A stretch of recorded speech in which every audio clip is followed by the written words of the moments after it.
ચલો આજે વાત કરીએ ગુજરાતની ધરતી પરથી આવેલી એક એવી લોકગાથાની, એક એવી વાર્તા જે શૌર્ય અને સન્માનની કસોટી કરે છે. આ કહાણી પેઢીઓથી કહેવાતી આવી છે અને આજે આપણે એના ઊંડાણમાં ઉતરીને જોઈશું કે એમાં એવું તો શું ખાસ છે. જુઓ, આ વાર્તાની શરૂઆત જ એક વચન સાથે થાય છે કે આ એક એવો અનુભવ હશે જે ખરેખર રૂવાંડા ઊભા કરી દેશે. તો ચાલો આપણે સાથે મળીને જોઈએ કે આ વાર્તા એના વચન પર ખરી ઉતરે છે કે નહીં. તો આખી વાર્તાની શરૂઆત ક્યાંથી થાય છે? દરેક મોટી કહાનીની જેમ આની શરૂઆત પણ એક સંઘર્ષથી થાય છે. અને અહીંયા સંઘર્ષ છે જમીનના એક નાના ટુકડાનો.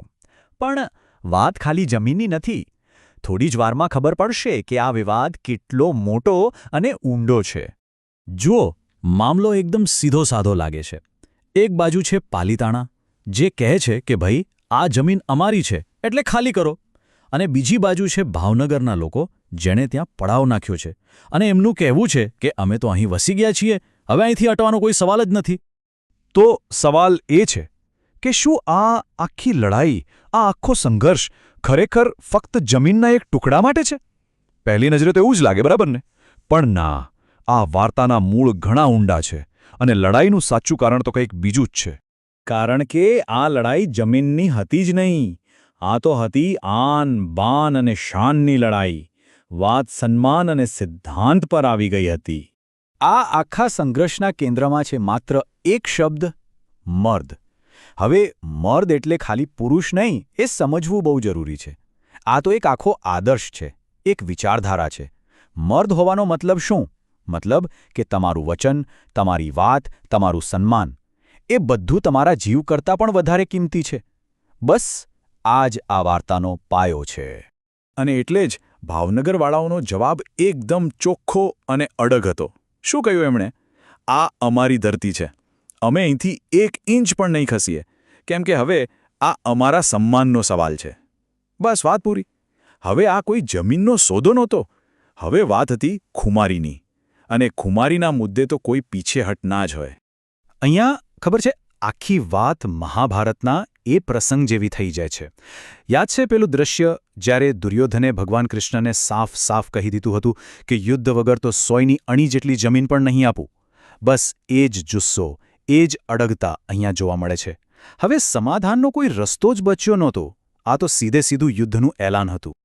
તો હવે શું? જ્યારે વાતચીતના, સમજાવટના બધા જ રસ્તાઓ બંધ થઈ જાય, ત્યારે શું બચે? માત્ર એક જ વસ્તુ: અટલ ટકરાવ.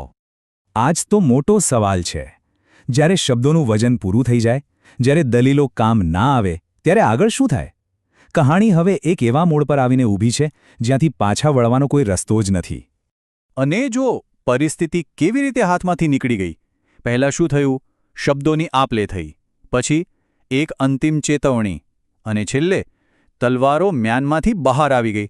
બસ વાતચીતનો, સમજાવટનો સમય પૂરો. હવે તો બસ સામનો જ બાકી હતો. કલ્પના કરો એ દૃશ્યની.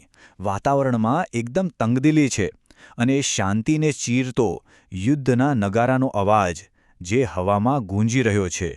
હવે એ સ્પષ્ટ થઈ ગયું હતું કે આ સંઘર્ષને કોઈ રોકી શકશે નહીં. પણ અહીંયા 1 મિનિટ રોકાઈએ, કારણ કે આ વાર્તા કોણ હાર્યું અને કોણ જીત્યું એની છે જ નહીં. ના, આ વાર્તા તો એ વારસાની છે, એ શીખની છે જે યોદ્ધાઓ આપણી માટે પાછળ મૂકી ગયા. આખી વાર્તાનો સારાંશ જો એક વાક્યમાં કહેવો હોય તો એ આ છે કે હીરો ક્યારેય પોતાની કિંમત પોતે નથી કહેતો. બહુ ઊંડી વાત છે નહીં?